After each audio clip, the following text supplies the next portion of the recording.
L'apôtre Pierre dit dans sa parole, en parlant de la parole prophétique, que vous ferez mieux de prêter attention. Parce que Dieu ne parle pas en vain. Quand Dieu parle, c'est pour nous révéler les choses à venir. C'est pour renouveler notre intelligence. C'est pour nous déterminer. C'est pour nous rappeler que sa parole est la vérité. C'est pour nous rappeler que sa parole est fondatrice. Et donc, quand on entend, ça doit être une écoute active. C'est-à-dire avec le désir de s'inscrire dans ce qui est dit. Parce que malheureusement, parfois, on peut entendre, bon, Dieu m'avait dit telle chose, bon, ça ne s'est pas fait. Dieu m'avait promis telle chose, ça ne s'est pas fait. Dieu ne peut pas promettre pour mentir. Dieu ne peut pas parler en vain. Mais le Seigneur dit, faites attention à la façon dont vous écoutez. Parce qu'elle va déterminer ce qui va se passer. La façon dont tu écoutes, ça doit être une écoute intéressée. Comme un enfant qui cherche des instructions pour les appliquer immédiatement. Par rapport à celui qui écoute d'une façon un peu détachée. Donc je ne souhaite pas que ces choses soient au milieu de nous comme une tradition qui se répète, alors que Dieu, au contraire, veut nous ensemencer. Il veut nous donner l'avantage du temps. Il veut nous donner l'intelligence des temps. Il veut investir dans notre vie ce qui nous fait prospérer, c'est-à-dire la parole. Il a envoyé sa parole et les guérit. Et nous avons tous besoin de guérison. Il envoie sa parole pour nous éclairer. Et nous avons tous besoin de cette lumière.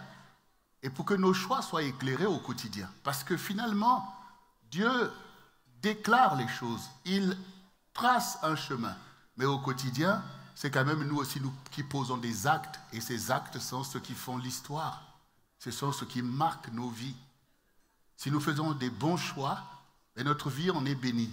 Mais quand nous faisons des mauvais choix, il est impossible de ne pas être confronté à ces choix. Donc, soyons plutôt dans le côté où on est engagé avec le Seigneur.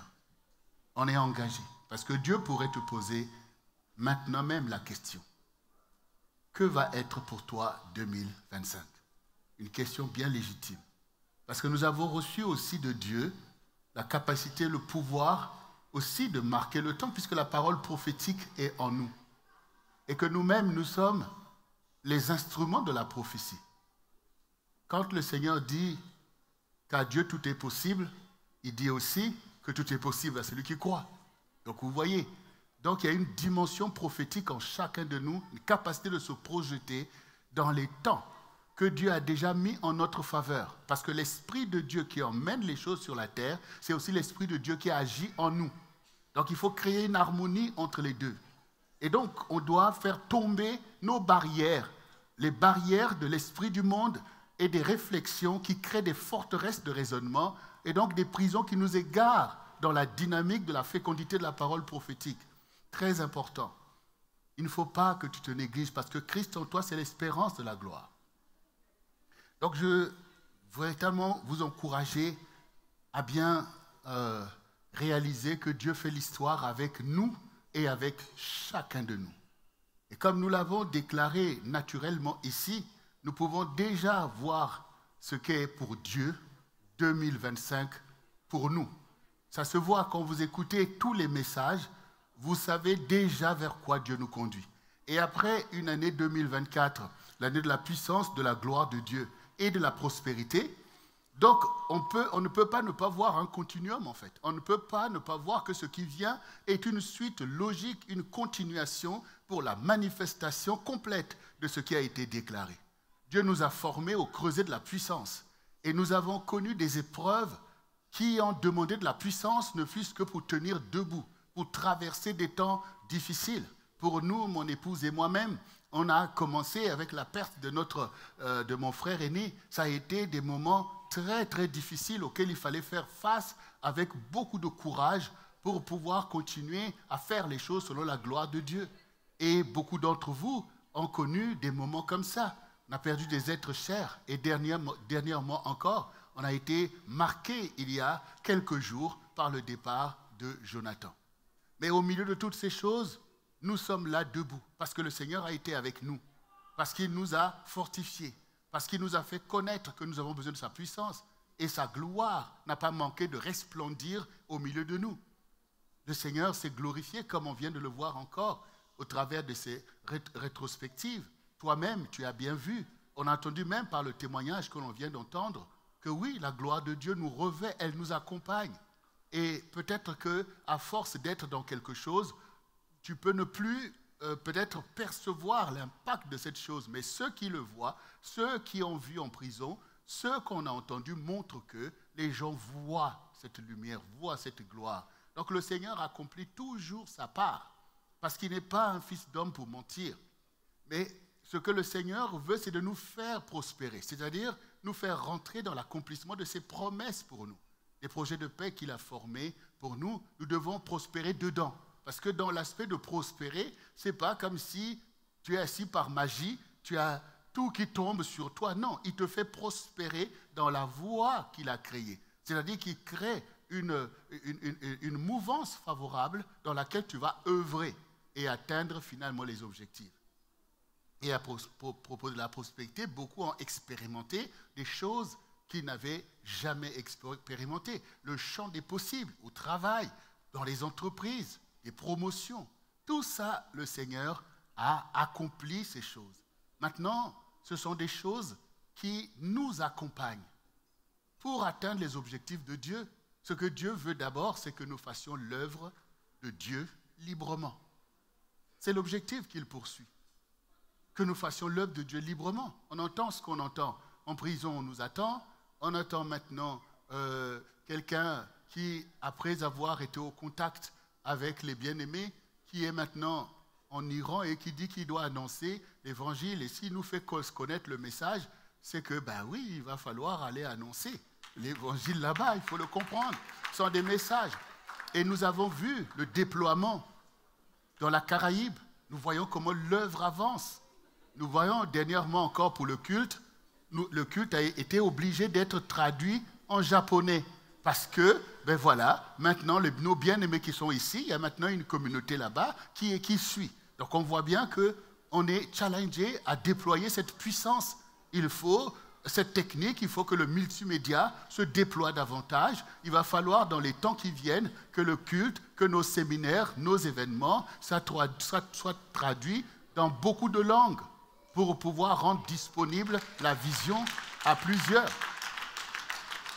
C'est ça l'objectif que de Dieu, nous avons besoin de prospérer. C'est l'évangile qui le veut, c'est les âmes qui attendent. Nous avons été mandatés vers des personnes évidentes. Dieu sait à quoi il nous a appelés. Donc nous ne pouvons qu'être attentifs, être productifs, d'être efficaces pour pouvoir grandir, rentrer dans les choses, pas vouloir attirer les choses à nous, pas vouloir rapetir les choses par rapport à nous. C'est qu'il faut grandir. Il faut avancer spirituellement parlant. Il ne faut pas rester là en train de tuer le temps. Tu dois grandir dans les temps que Dieu a préparés pour toi. Nous avons beaucoup parlé de Joseph ces derniers temps. Il était jeune quand Dieu lui parlait. Mais il n'est pas resté dans cette insouciance et Dieu a accéléré les choses en le précipitant dans une épreuve terrible de sa vie où il a été encore vendu en esclavage, où il fallait qu'il travaille, parce que quand vous êtes vendu comme esclave, vos maîtres ne sont pas là pour vos beaux yeux. Donc il va falloir travailler encore plus. Et lui, il n'a pas regardé ces choses comme une raison pour se rebeller et se détourner de son Dieu. Il a accepté l'épreuve et il est devenu travailleur puissant, capable de produire pour ses maîtres au centuple. Et même jeté en prison alors qu'il n'avait rien fait, il a appris à gérer les gens, à devenir le chef de prisonniers. C'est pour ça que je dis qu'il faut aller de l'avant. Quels que soient les challenges que Dieu te donne, relève-les. Et on ne peut pas être le centre du réveil chrétien, ne pas croire qu'on a des challenges à relever. Et donc on doit les relever avec le bon esprit de Dieu qu'il a mis en nous, d'obéir et de nous soumettre à Dieu, qui est juste pour nous faire justice au temps convenable. Donc, nous comprenons que les leitmotivs nous conduisent sur un chemin droit que Dieu nous a déclaré depuis le début. Vous êtes le centre du réveil chrétien. Je vous ai appelé à œuvrer pour un réveil chrétien. Un réveil chrétien, ça concerne une génération. C'est beaucoup de travail. Et Dieu donc travaille à renouveler notre mentalité pour faire nous des vrais disciples de Jésus. Faisons l'œuvre à laquelle les âmes attendent, comme on vient on vient d'entendre. Et dernièrement, bien-aimé, le Seigneur nous a emmenés à renouveler l'alliance. C'est-à-dire, renouveler l'alliance, c'est de restaurer la vision. C'est de nous ramener dans la possibilité de suivre le Seigneur. Parce que dans la restauration que Dieu veut accomplir, ce n'est pas lui qui va changer quelque chose, c'est lui qui nous donne la possibilité, nous, de rentrer dans ce que Dieu a déclaré dès le début, parce que Dieu ne change pas. Il ne peut pas dire, bon, peut-être que je me suis trompé, alors faisons les choses comme vous voulez. Non, il nous donne l'occasion de grandir. Tu seras la tête, et c'est Dieu qui t'appelle à la tête. Tu seras en haut. Donc nous avons besoin, dans le renouvellement de l'alliance, de revenir pleinement dans l'obéissance, pleinement dans la vision du centre du réveil chrétien. C'est le temps dans lequel nous sommes rentrés. Et dans ce temps du renouvellement, Dieu montre encore envers nous sa bonté qui se renouvelle pour nous. Il montre encore envers nous tout simplement sa compassion, sa miséricorde pour nous faire arriver à bon port, pour nous faire arriver là où nous avons déterminé quand nous nous sommes levés comme les enfants d'Israël. Donc, ici, bien sûr, le Seigneur a un programme clair pour chacun de nous qui est le continuum de ce dans quoi il nous a conduits en 2024. Ici, j'aimerais attirer votre attention sur Ésaïe 40, le verset 1 et le verset 2 qui dit « Consolez, consolez mon peuple, dit votre Dieu. Parlez au cœur de Jérusalem, criez-lui que sa servitude est finie, que son iniquité est expiée, qu'elle a reçu de la main de l'Éternel au double de tous ses péchés. » Cette parole montre clairement que Dieu ne fait pas exception du péché, mais il travaille à sanctifier son peuple. Il travaille. Nous sommes dans des temps où Jésus n'était pas encore là. Et donc Dieu faisait un travail avec la parole des prophètes pour véritablement aussi bien corriger son peuple, mais avec l'intention de pouvoir toujours le conduire vers la bénédiction. Et donc Israël a pu éprouver aussi des moments difficiles, comme on le voit dans le livre d'Ésaïe. Mais ici, le Seigneur emmène des temps qui sont des temps de renouvellement de l'alliance, comme on a vu, mais aussi des temps pour restaurer la bénédiction qu'il avait déclarée par la bouche de Moïse pour les enfants d'Israël, en vertu de laquelle ils sont la tête et non la queue, en vertu de laquelle ils reçoivent la pluie de la bénédiction. Donc là maintenant, le Seigneur dit, voilà, consolez mon peuple. La consolation est un dispositif très important pour chacun d'entre nous, où après avoir éprouvé des situations difficiles, Dieu veut te consoler. Et nous voyons cette consolation dans l'héritage que Jésus nous a donné par le Saint-Esprit. Vous voyez, la Bible dit l'Esprit de vérité, le consolateur.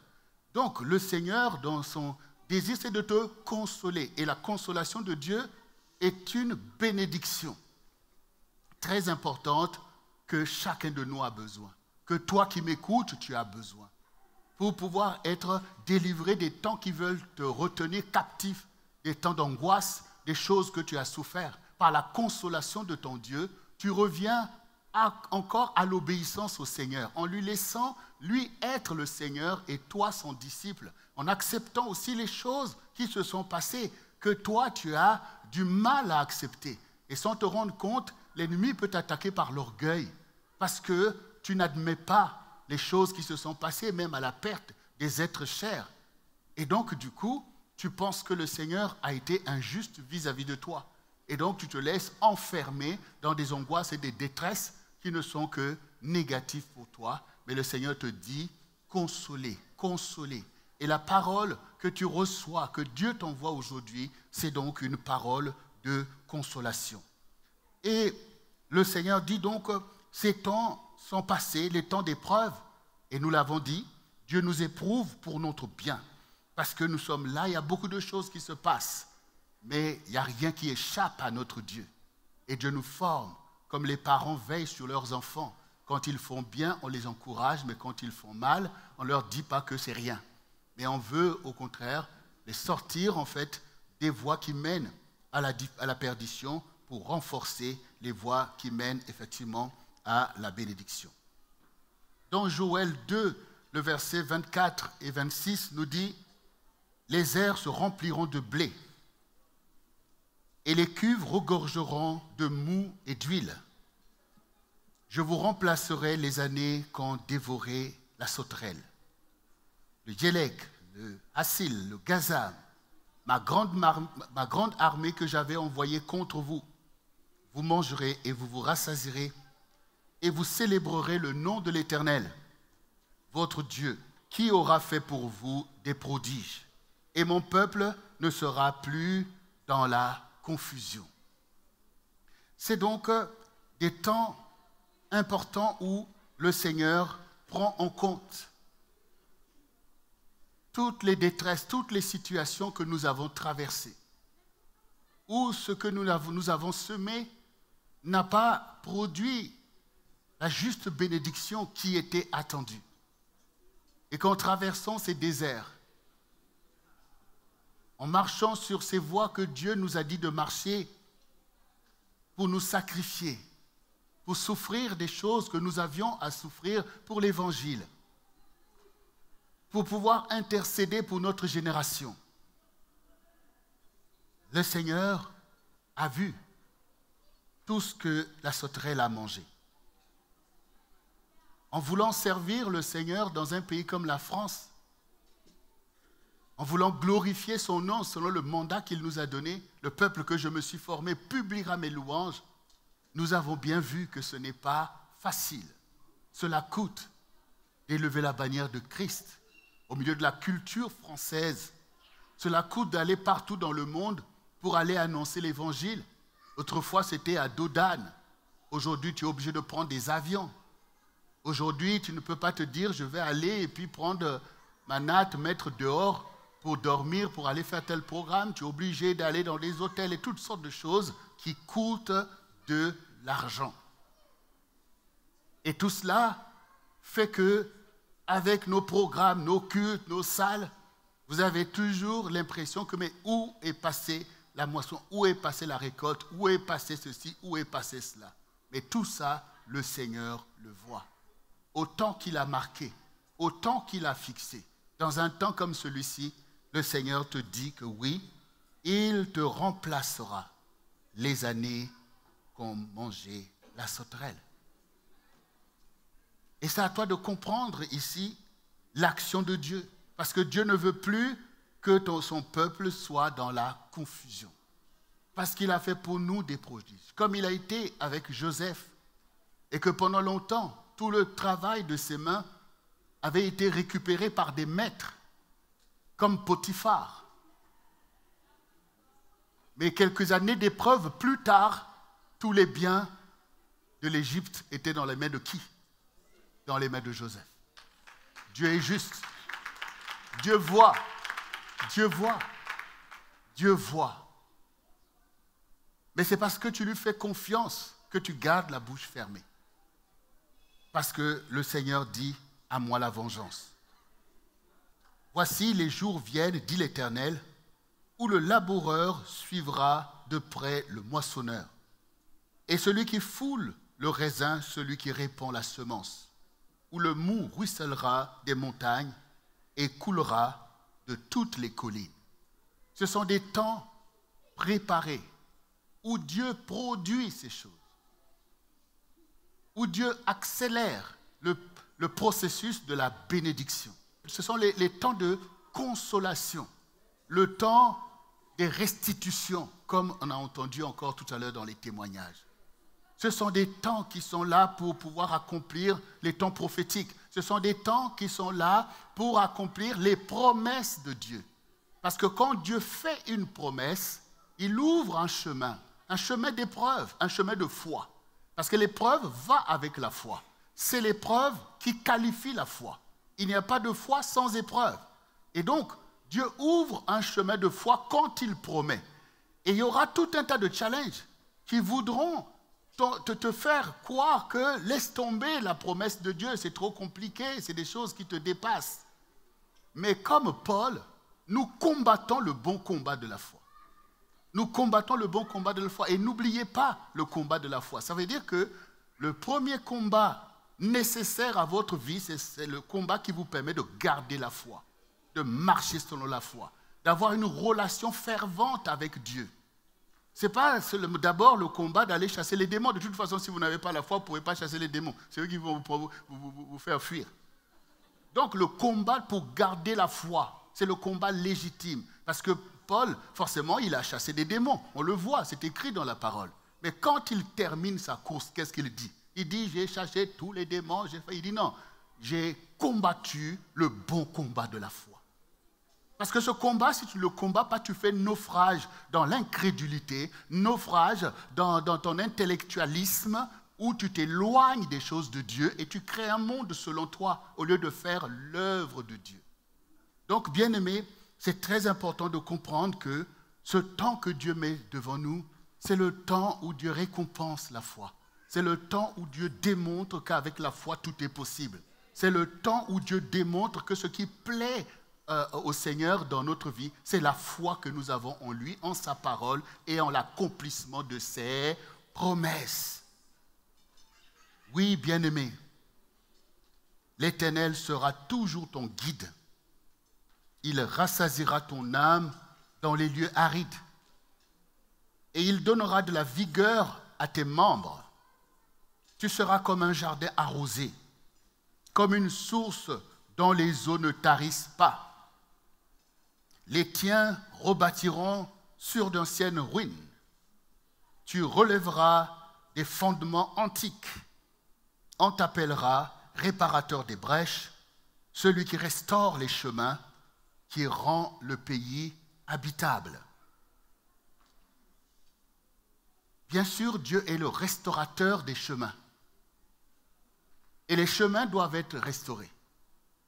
Pour nous, pour chacun d'entre nous, les chemins de la vision doivent être restaurés. Parce qu'il y a certains chemins que nous suivons, mais il y en a d'autres que peut-être on a mis de côté. Il y a plein de choses qui ont été mises en place qui sont conformes à la vision.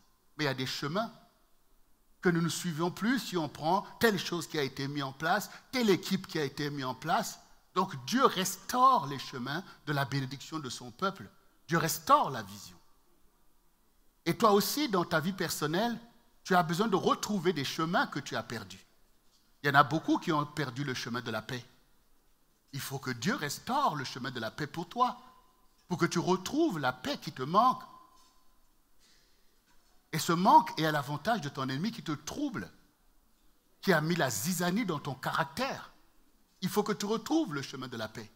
On voit bien des difficultés dans les couples, dans les familles, parce qu'on a perdu le chemin de la paix. Or, la paix, c'est ce que Dieu nous a donné comme héritage. Jésus a dit, je vous donne ma paix. Je vous laisse ma paix. Je ne vous la donne pas comme le monde donne. Parce que le monde parle de paix avec hypocrisie. Mais je vous donne ma paix, qui vous donnera de tenir debout au milieu de toutes les tribulations, de toutes les agitations de l'ennemi. Vous aurez l'intelligence des temps par la paix. Vous serez en bonne santé par la paix. Beaucoup ont perdu le chemin de la paix. Et le Seigneur veut restaurer ce chemin dans ta vie, pour que tu retrouves la paix que tu as perdue.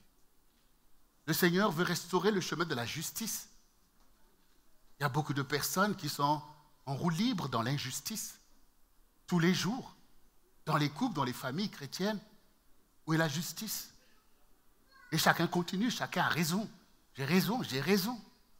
Mais ce n'est pas ça le chemin de la justice que Jésus nous a montré. Jésus avait tout raison, tout à fait raison. Mais vous avez vu qu'il s'est levé, moi j'ai raison, vous, ceci, cela et tout. Non, il était là à faire, en faisant confiance à celui qui est Dieu, qui est lui-même, qui dit à moi la vengeance. Malgré tout ce qu'il a souffert, il était là pour faire l'œuvre du Seigneur. Et même sur cette croix, dans les pires moments de la souffrance qu'un homme peut éprouver sur une telle croix, il dit, Père, pardonne-leur car ils ne savent ce qu'ils font. C'est-à-dire qu'il reste lucide pour savoir que je suis venu pour obéir à Dieu. Lui-même fera justice.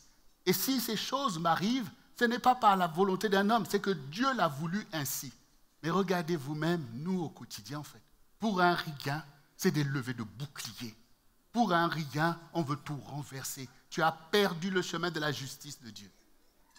Il faut retrouver la justice, sinon, quel royaume on va bâtir? Quel centre, quel réveil chrétien on va bâtir si on n'est pas capable de souffrir des choses qui ont à voir effectivement avec la justice de Dieu? Selon la justice de Dieu, Nous devons aller visiter les prisonniers comme on a entendu. On voit bien que ce n'est pas simple. Ce n'est pas comme tu te lèves, oh, tu viens au culte, le culte commence, je ne sais pas à quelle heure, tu viens quand tu veux et tout ça. Non, il faut se lever, je ne sais pas, à 5 heures, 6 heures, il faut aller à telle heure, tout est calé. Donc il faut se bouger. Ce n'est pas une partie de plaisir. Mais selon la justice de Dieu, on doit le faire. Selon la justice de Dieu, tu dois souffrir des choses pour tes enfants qui sont insensés. Selon la justice de Dieu, l'époux va souffrir les choses pour l'épouse et l'épouse va en souffrir pour l'époux. C'est ça la vraie justice de Dieu. Et ce sont ces choses que Dieu bénit, que ce chemin-là, beaucoup l'ont perdu. Est-ce que Dieu peut régner au milieu du coup son peuple est dans l'injustice? Non, puisque nous sommes ces instruments. De la même manière que Jésus a enseigné à ses disciples de marcher selon lui, il n'est pas acceptable qu'il y ait autant de caractères décalés du caractère de Christ dans l'Église. Quelle puissance nous pouvons porter? Et quand les choses n'avancent pas, on a l'impression que Dieu ne fait pas ce qu'il dit. Non, non, Dieu n'agrée pas, Dieu ne cautionne pas un témoignage qui n'est pas conforme pour être élevé. Il faut que les gens qui ne veulent pas changer, qui ne veulent pas devenir comme Christ, se sentent eux-mêmes isolés parce que personne ne les ressemble. Voilà. C'est le moment où maintenant, si quelqu'un t'insulte, eh bien toi, bénis le Seigneur. Comme ça, il reste avec ses insultes. Si quelqu'un parle mal de toi, eh bien ne réponds pas. Comme ça, il reste avec ses crachats qu'il crache pour retomber sur lui-même. Mais toi, fais l'œuvre du Seigneur. C'est le moment où le Seigneur veut restaurer les chemins de la bénédiction. Parce que les chemins de la bénédiction sont les chemins de la gloire de Dieu, qui doit se refléter sur le visage du peuple de Dieu pour éclairer notre génération. On voit bien comment l'ennemi fait un travail pour qu'on se moque des églises, qu'on se moque des enfants de Dieu en prenant toutes les choses abominables qui se sont produites ça et là pour pouvoir sortir tout ça, pour vouloir discréditer le témoignage de Christ. Mais dans les temps qui viennent, le Seigneur va élever des vrais témoignages de ses serviteurs jusqu'à impacter une génération. Dieu veut montrer les œuvres de justice. Dieu veut montrer les œuvres de la gloire de Dieu. Parce que le Seigneur dit, on n'allume pas une lampe pour le mettre sous la table, on le met sous le chandelier. Jusque-là, le Seigneur a travaillé avec toi. On ne t'a pas vu.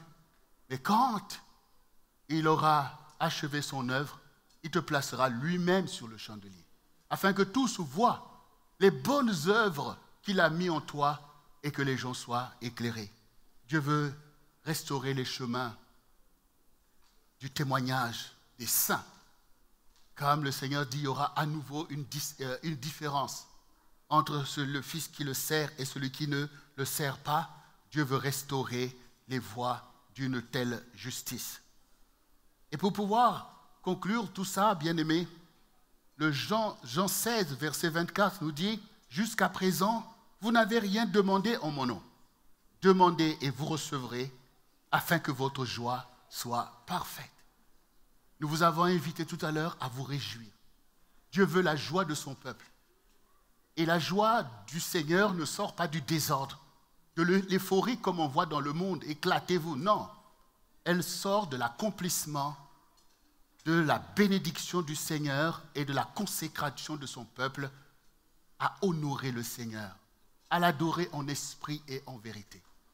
Elle jaillit de l'accomplissement des promesses de Dieu envers nous, envers des enfants qui croient dans ce que dit leur Père et qui le craignent et qui voient l'accomplissement de ces choses. Cette joie est une gloire. Et ici, le Seigneur leur donne une clé. Parce que ce sont les mêmes disciples comme nous qui ont demandé à Jésus, mais apprends-nous à prier. Parce qu'ils voyaient que tout ce qu'ils demandent au Père, le Père le fait. Et le Seigneur, il dit, mais je sais pour ma part que tu m'accorderas ce que je te demande parce que je fais toujours ce qui t'est agréable. Une clé majeure. Quand le Seigneur dit, demandez en mon nom, il dit que chacun de vous ne soit pas en train de demander selon lui, je ne sais pas quoi. Comme dit l'apôtre Jacques, vous demandez, vous ne recevez pas parce que vous demandez mal. Et vous demandez, vous ne recevez pas parce que vous demandez pour satisfaire vos convoitises. Dieu ne peut pas financer le péché, les convoitises. Mais demandez en mon nom. Mais qu'est-ce que nous avons dans le nom de Jésus? sinon que le royaume et la justice de Dieu. Demande au nom, ça veut dire pour glorifier le Seigneur. Demande pour glorifier le Seigneur. Parce que la justice, c'est que Jésus soit élevé. Il est temps que nous venions au salut, au royaume. Nous ne pouvons pas être des païens dans l'Église. Nous sommes des disciples de Jésus. Et il appartient à tout disciple d'être comme son maître. Donc, revenons dans l'unité. C'est ça le renouvellement de l'alliance. Jésus est notre Dieu et nous sommes ses fidèles. Et nous faisons son œuvre et lui nous bénit. Son désir, c'est de nous bénir. Car si le voleur vient pour dérober, égorger et détruire, Jésus est venu pour nous donner la vie et la vie en abondance. Donc, bien-aimés, notre chemin est droit depuis le commencement. Année après année, Dieu nous conduit vers des temps d'accomplissement. Et nous sommes dans une phase très importante. Et nous rentrons dans cette phase, comme nous venons de l'entendre, dans une phase où le Seigneur s'engage envers nous par le principe d'une grande restauration. Dieu veut accomplir une grande restauration. Restaurer la paix, la bénédiction, la joie du Seigneur, restaurer l'accomplissement de ses promesses envers nous, restaurer la vision, restaurer son œuvre, restaurer les familles, restaurer le peuple de Dieu et jusqu'à restaurer la paix au milieu de notre génération. Et au travers de cela, le Seigneur veut nous placer dans un contexte productif où, comme on a entendu, ce que tu vas semer, tu le récoltes. Et tu vas même récolter ce que tu avais semé puisque Dieu va remplacer les années qu'ont mangé la sauterelle. Dieu nous place tout simplement dans un temps prolifique. Il nous place dans un temps prolifique où les œuvres de la foi vont abonder pour faire surabonder la grâce là où le péché avait abondé. Dieu veut nous placer dans un contexte où tous verront que nous sommes le centre du réveil chrétien, que le Seigneur est lui-même au milieu de nous pour accomplir toutes ses promesses envers nous et envers notre génération. Donc pour moi, les choses sont simples. L'année 2025 sera l'année de la grande restauration, un temps prolifique pour les œuvres de la foi.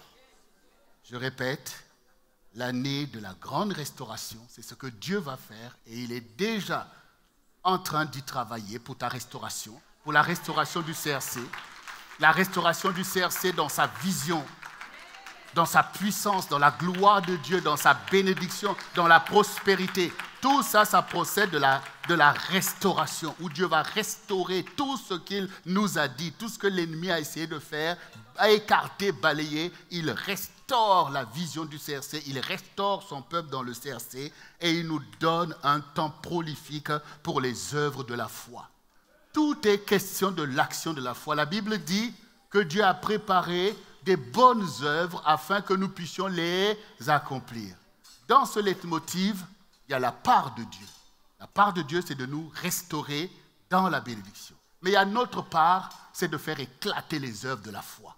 Ça veut dire que dans cette année et dès maintenant, ce sont les œuvres de la foi qui seront le baromètre. Et par rapport à ça, j'aimerais te donner l'intelligence. Ça veut dire que Dieu te dit que c'est toi qui vas faire cette année.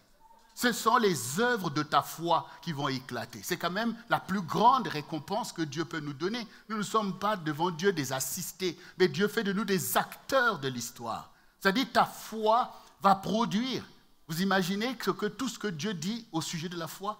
La foi est une ferme assurance des choses qu'on espère, une démonstration de celles qu'on ne voit pas. Ça veut dire que tu vas démontrer tes bénédictions. Tu vas démontrer ta prospérité. Tu vas démontrer que Dieu t'a promis telle chose. Tu vas démontrer ton mariage. Tu vas démontrer la naissance de tes enfants. Tu vas démontrer la prospérité de tes entreprises. Tu vas démontrer l'impact de ton ministère. Tu vas démontrer, c'est-à-dire que tu vas les emmener à l'existence.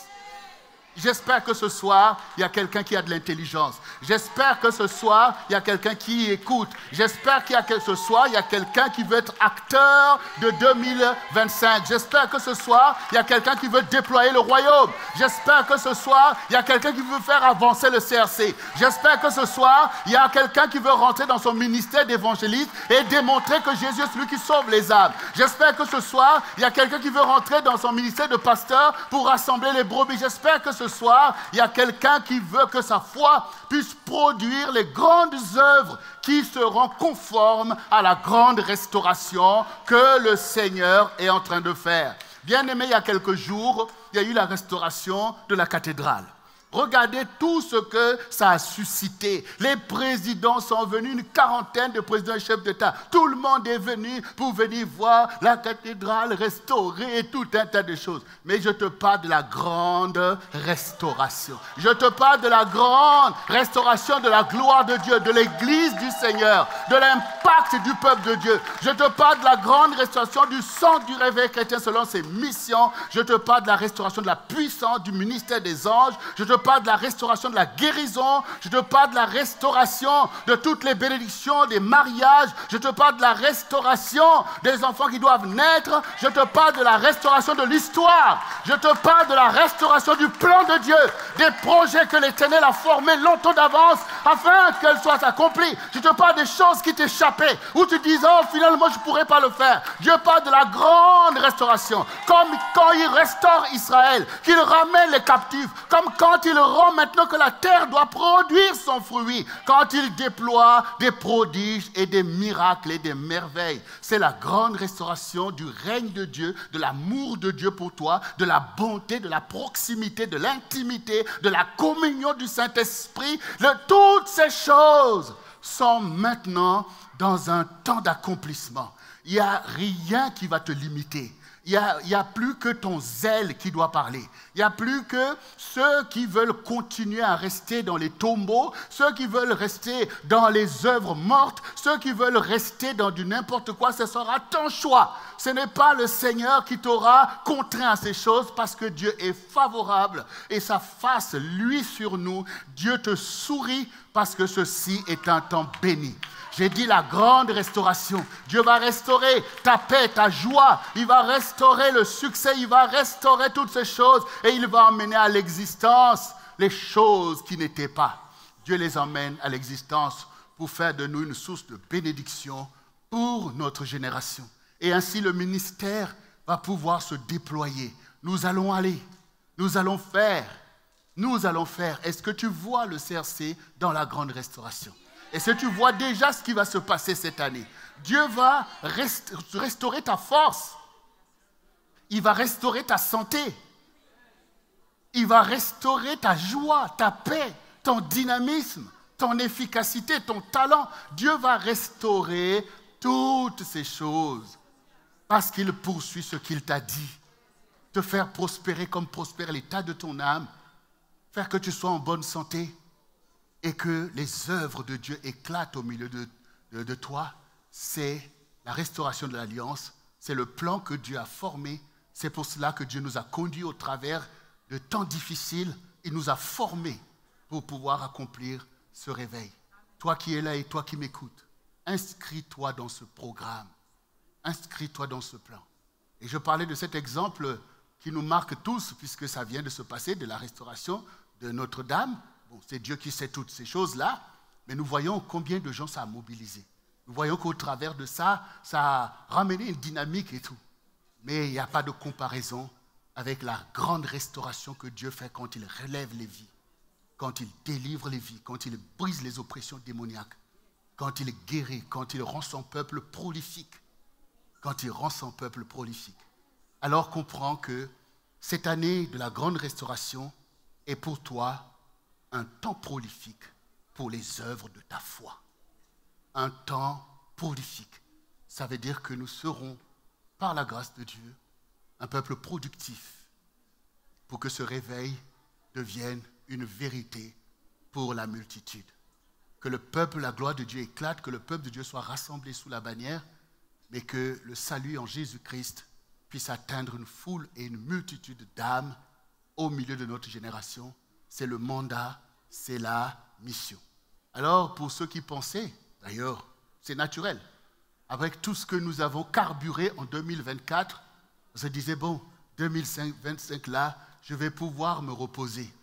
Dans la restauration, si tu te reposes, c'est vraiment rejeté. Mais maintenant, tu as compris que, non, Seigneur, tu as dit que tu vas restaurer ma force. Vous voyez, tu vas restaurer. Donc, l'histoire de la fatigue, c'est fini puisque tu vas restaurer ma jeunesse. Vous voyez que Dieu, mais il y en a qui n'ont pas encore compris. Ça veut dire que Dieu va restaurer même ta jeunesse. Ce sont ses promesses, non?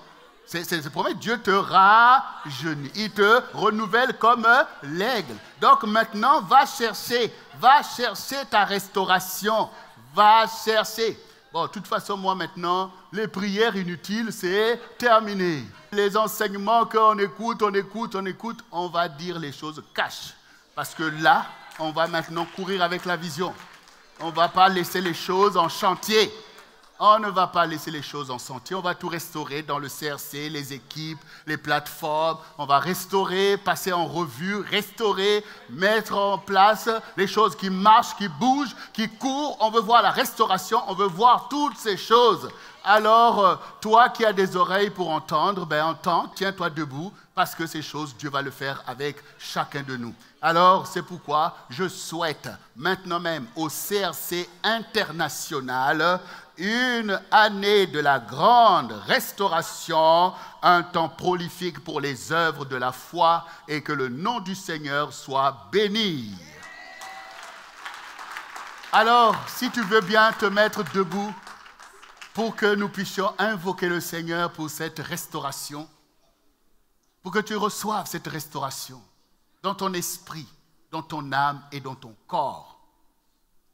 Pour que tu la reçoives dans ta vie, dans ta maison, dans tout ce que tu vas faire. Fais alliance ce soir avec la parole que tu as entendue. Restauration, tu en as besoin. Alors répète après moi, Seigneur Jésus, je te rends grâce, car tu as vu ma vie, comment elle a été abîmée par les réalités, par les épreuves, par toutes sortes de souffrances, par la violence, de l'injustice. Tu as vu, Seigneur, là où j'ai pu ne pas trouver le bon chemin, là où j'ai suivi des chemins erronés et qui sont venus sur ma vie comme un danger. Tu as vu, Seigneur, mon âme usée par toutes sortes de fatigues et d'épreuves. Tu as vu les attaques de l'ennemi. Tu as vu, Seigneur, que j'ai été placé au tombeau comme Lazare. Mais aujourd'hui, j'ai entendu ta voix. Car ta parole déclare que même les morts entendront la voix du Fils de Dieu. J'ai entendu ta voix, Seigneur, et je réponds présent. Je réponds présent et je viens au rendez-vous de la grande restauration que tu as planifiée pour nos vies. J'ai besoin d'être restauré dans ton plan, dans ta bénédiction, dans ta grâce et dans tes faveurs. Restaure-moi, Seigneur. Restaure mon être tout entier, mon être intérieur. Restaure ma vie, Seigneur, afin que je ne suive plus les voies erronées, mais que je suive la voie de la bénédiction. Restaure, Seigneur, ma relation avec toi, afin que je ne me tienne pas loin de toi, mais que je sois avec toi dans l'intimité et dans la communion du Saint-Esprit. Restaure ma santé, Seigneur, afin que je puisse avoir la force de faire l'œuvre à laquelle tu m'as appelé. Restaure ma bénédiction, afin que mes entreprises prospèrent par l'effet de ta grâce. Restaure mes vocations et mes ministères, afin que je puisse porter beaucoup de fruits, Seigneur, et qu'au jour où tu vas te lever, que je ne sois pas dans la honte et dans la confusion, mais que je dise, voici, Seigneur, tu m'as donné ceci et j'ai produit ça. Restaure ton plan en moi. Restaure ton amour en moi. Restaure ma foi, afin qu'elle devienne prolifique pour produire les bonnes œuvres que tu as préparées longtemps d'avance, afin qu'elles viennent à s'accomplir pour témoigner que tu es en moi. Restaure, Seigneur, l'amour de Dieu en moi et l'amour de mon prochain, pour que je puisse sortir de la colère et de la confusion que toutes les œuvres de l'ennemi soient brisées. Restaure ton Église, restaure ton œuvre, Seigneur. Restaure-nous les uns les autres, afin que ton amour puisse prévaloir, que l'unité de la foi puisse nous donner d'accomplir cette grande vision, cette belle vision que tu as envoyée pour ton peuple et pour le salut des âmes. Nous donnons toute gloire, Seigneur, de ce que tu te souviens, Seigneur, de ceux qui périssent dehors, et que tu nous donnes, Seigneur, la force d'aller témoigner que tu es la solution à tous leurs problèmes. Restaure ton autorité sur nous, afin que les démons soient renversés et chassés dans les lieux arides.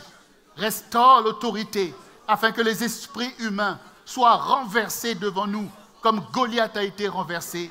Que les armées démoniaques soient brisées, comme Madian a été brisé, comme la multitude des fils d'Ammon, de Moab et de ceux de Séhir ont été brisés par l'embuscade de l'Éternel devant Josaphat.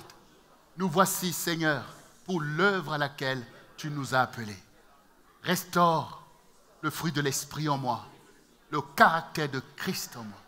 Je renonce à tout caractère ancestral qui voulait me tenir dans les temps d'avant. Et je renonce à leurs idoles et à toutes les choses mauvaises. Je renonce à toutes ces choses du passé. Et je rentre dans les choses nouvelles. Car tu m'as appelé à rentrer dans les choses nouvelles, l'héritage de la vie qui est en Jésus-Christ. Me voici, Seigneur, car je suis ton disciple. Fais ta volonté et conduis-nous, Seigneur, comme un seul homme.